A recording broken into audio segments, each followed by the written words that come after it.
aad baan ugu faraxsanahay inaad u soo baxdeen oo dalkan u timaadeen inaad muujisaan rabitaankiina iyo dareenka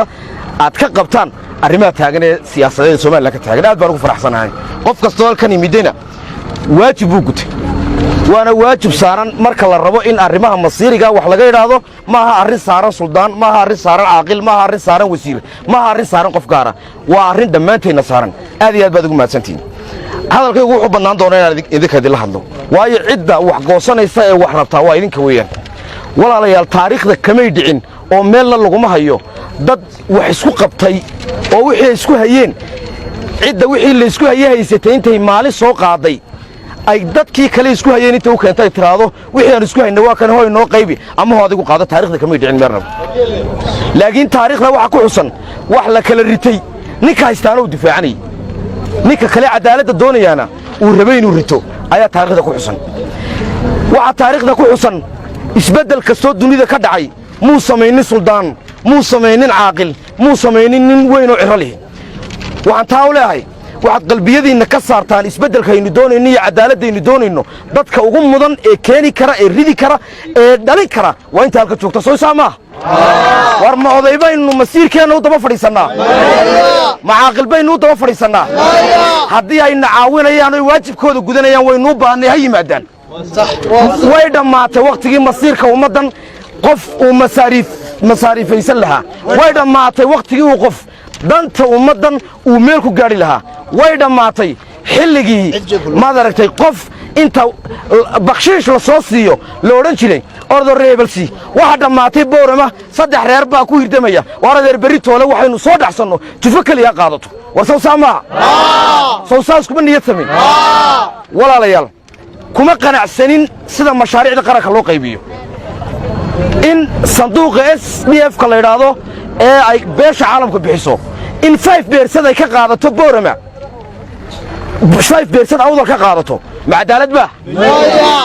adeer waxa ku timid waxa weyn cid ku xisaabtamaysa oo daba socota oo raadsanaysa wada hadda kadib soo inaan daba socono oo ku taagnaana diyaar uma tiidina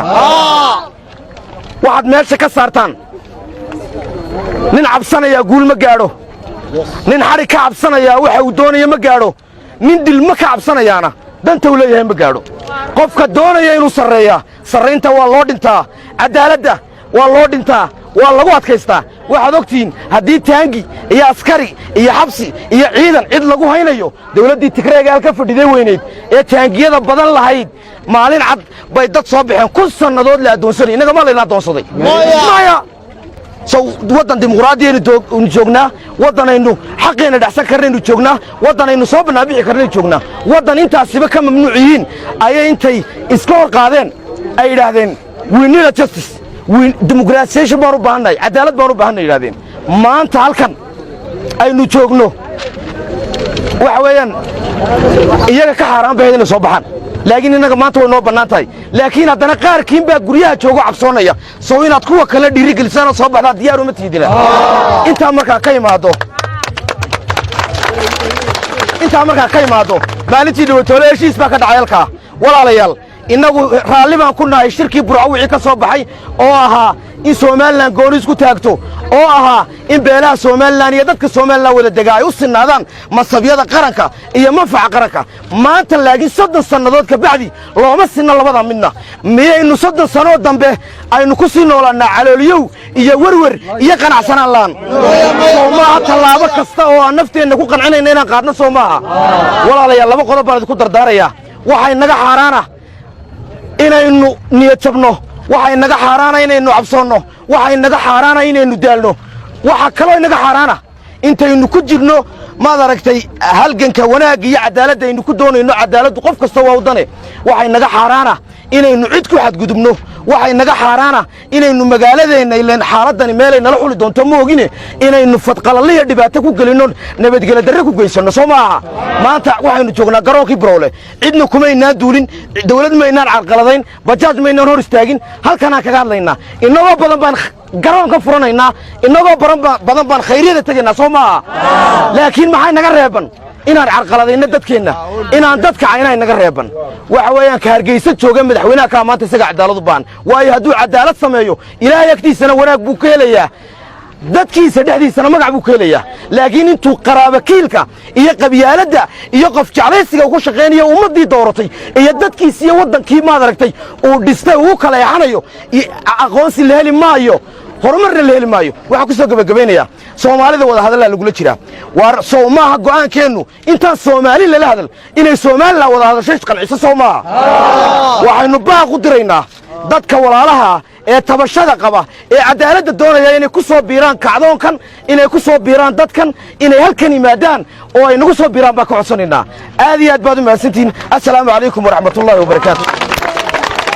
taariikhda koobaad waxa weeyaan 1960kii intaynaan gobonimada qaadan Soomaaliland waxay ka koobnayd beelo kala madax bannaan beel maamulaysan ma jirin saasay markaa ayay kala haayeen 60kii ka hor 60kii ayaa waxa la nasiiyay gobonimadaynu helnay gobonimadana dhammaan beerihii markaa ugu tunka weynaa ee deganaa dalka dhammaantood ayaa gobonimada soo saxeexay marka Soomaaliland koow waxay ku aasaasan tahay oo ay unugeey koowaad asaasku waa beelo weeyaan marka Soomaaliland hadii la yiraahdo ayaa iskale waxa iskale beeri xilliga wada deganaa iskale 1960kii koodii Julaay baynu ku biirnay Soomaalidii kale ee koonfur deganayd 3 sano la wada joogay waa la soo noqday 1990kii Burco ayaa beelaha Soomaaliland isugu yimaadeen shirku markii hore wuxuu ahaa shir nabadeed buu ahaa markii dambe wuxuu isku bedelay shir ay ka tashiya sababtuna waxay ahayd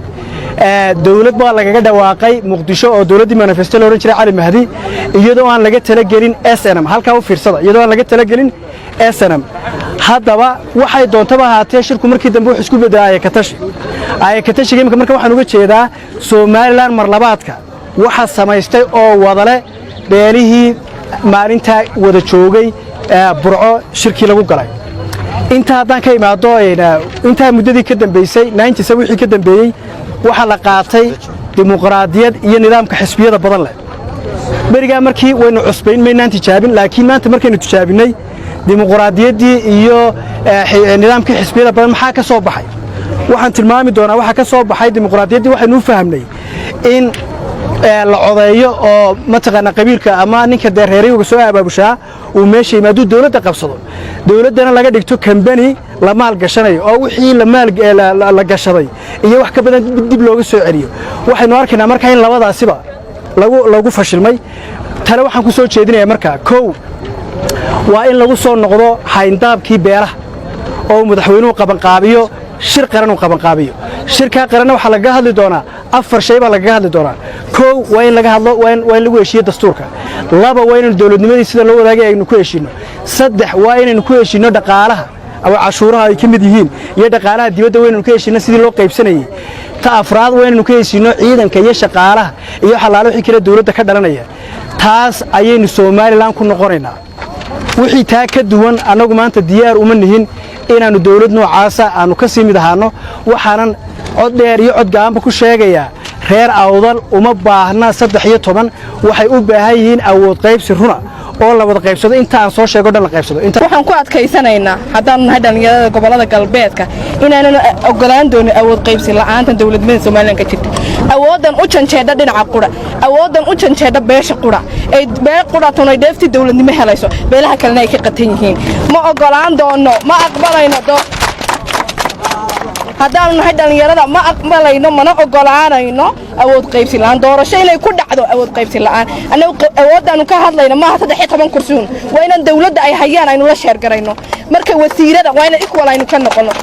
equality waxa kale jira baawarkeenu nagu rabnaa waa awood waxaynu u tartamaynaa mar koobaad iyo mar labaad waa inaanu helnaa haddaan nahay dhalinta gobolada galbeedka awood qaybsi Soomaaliland waa in laga helo sinaanta xelalka kuraasteeni xelalkeeni waxa haysta halka beeshaas waa in iska soo celiso alaabtayno haysay waa kuraastii dawladda xilkayno hayso hay iska soo celiso awoodeeni bay haysaan inayna maamulaan qof maamula xilku waa meerto inay nagu mar maamulno inay iyagu maamulaan waa xaq mar koobaad iyo mar labaad waxaan nagu gaan inaan helno awood qaybsi Sami qaybsi we are not accepting Sami qaybsi mana ogolayna Sami qaybsi awood baan ogolahay Soomaaliland loo sinaado xilalka xilalka marka amaana kugu raagtay maxaa jira Soomaalidu xoolahaagaad moodaa amaanadeeni baa ku raagtay 93 up to now way haafid amaanadeeni marka ha soo celiyaan waxaan dahinaga saarnay dawladnimada inay sii tahay gabaabsi oo sii gabaabsi tahay haddaan deg loo dhigin baaqeenan iyo rabitaankeenan inagu ma cabanayno maanta cabasho meeshan ma taagnin laakiin waa rabitaankeenan waxaan rabnaa inuu ku cadeysanayna haddaan nahay dhalinyarada gobolada galbeedka waxaan rabnaa aqoonteeda inaan ku hogaamino dawladan ay aqoon la'aanta iyo cadaalad darradu ay biyo dhigatay waxaan rabnaa